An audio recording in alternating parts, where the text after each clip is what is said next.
دن کے 11 بجے ہیں۔ السلام علیکم، یہ ریڈیو پاکستان ہے۔ نعیم زبیری سے خبریں سنیے۔ پہلے خاص خبریں۔ وزیر اعظم قطر پر اسرائیلی جارحیت کے تناظر میں قطر کی قیادت اور عوام سے اظہار یکجہتی کے لیے ایک روزہ دورے پر دوحہ روانہ ہو گئے ہیں۔ قائد اعظم محمد علی جناح کی 77ویں برسی آج منائی جا رہی ہے۔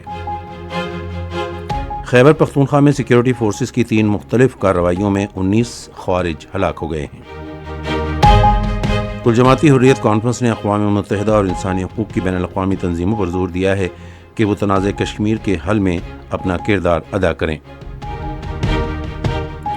اور اب خبریں تفصیل کے ساتھ۔ وزیر اعظم محمد شہباز شریف قطر پر اسرائیلی جارحیت کے تناظر میں امیر قطر شیخ تمیم بن حماد الثانی، قطری شاہی خاندان اور قطری عوام سے یکجہتی کے لیے ایک روزہ دورے پر دوحہ روانہ ہو گئے ہیں۔ نائب وزیر اعظم اور وزیر خارجہ محمد اسحاق ڈار، وزیر دفاع خواجہ محمد آصف، وزیر اطلاعات و نشریات عطا اللہ تارڑ اور معاون خصوصی طارق فاطمی وزیر اعظم کے ہمراہ ہیں۔ وزیر اعظم دوحہ میں امیر قطر شیخ تمیم بن حماد الثانی سے ملاقات کریں گے اور قطر کی قیادت اور عوام سے پاکستان کی ہمدردی اور حمایت کا اظہار کریں گے۔ یہ دورہ قطر کی سلامتی اور خود مختاری کے لیے پاکستان کی غیر متزلزل حمایت اور خطے میں امن و استحکام کے عزم کا عکاس ہے۔ وزیر اعظم محمد شہباز شریف نے پاکستان اور بنگلہ دیش کے درمیان تعلقات کو مزید فروغ دینے کی ضرورت پر زور دیا ہے۔ اسلام آباد میں بنگلہ دیش کے مشیر برائے مذہبی امور ڈاکٹر عبدالفائز محمد خالد حسین سے گفتگو کرتے ہوئے انہوں نے عوامی روابط، علمی تبادلوں، تجارتی اور اقتصادی تعلقات سمیت دو طرفہ تعلقات کی مثبت سمت پر اطمینان کا اظہار کیا۔ وزیر اعظم نے کہا کہ پاکستان اور بنگلہ دیش کے درمیان دو طرفہ تعلقات مشترکہ تاریخ، ثقافتی روابط اور گہری وابستگیوں پر مبنی ہیں۔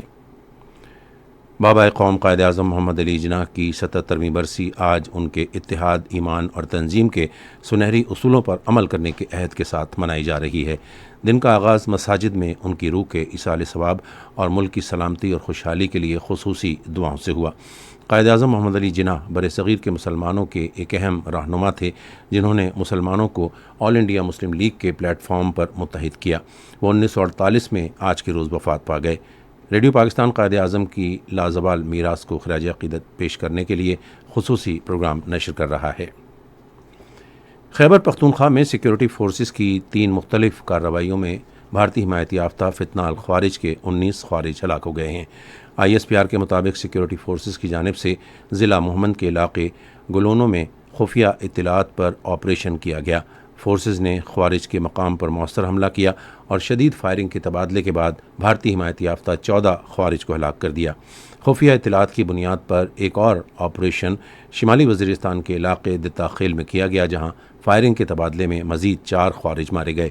سیکیورٹی فورسز نے بنو میں ایک اور مقابلے میں اور خارجی دہشت گرد کو جہنم واصل کیا۔ بھارت کے حمایت یافتہ ہلاک ہونے والے خوارج سے اسلحہ اور گولہ بارود بھی برآمد ہوا جو ان علاقوں میں دہشت گردی کی متعدد کارروائیوں میں ملوث تھے۔ خصوصی سرمایہ کاری سہولت کونسل کی مؤثر حکمت عملی کی بدولت پاکستان میں کاروباری مواقع اور سرمایہ کاری میں نمایاں وسعت آئی ہے۔ خصوصی سرمایہ کاری سہولت کونسل کے تحت گزشتہ ماہ SECP کے ساتھ 3278 نئی کمپنیاں رجسٹرڈ کی گئیں۔ پاکستان میں رجسٹرڈ کمپنیوں کی مجموعی تعداد 2,65,500 سے زائد ہو گئی ہے۔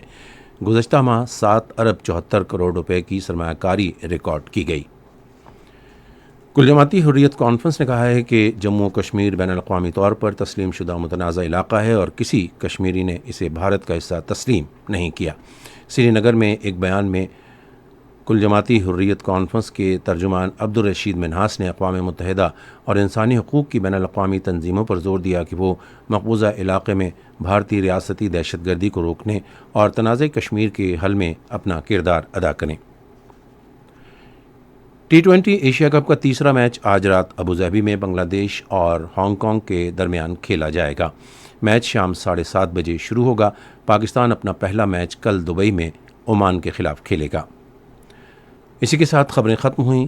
مزید خبروں اور تجزیوں کے لیے ہماری ویب سائٹ ہے radio.gov.pk اور فیس بک کے link radio Pakistan news official پر براہ راست ویڈیو سٹریمنگ بھی ملاحظہ کیجیے۔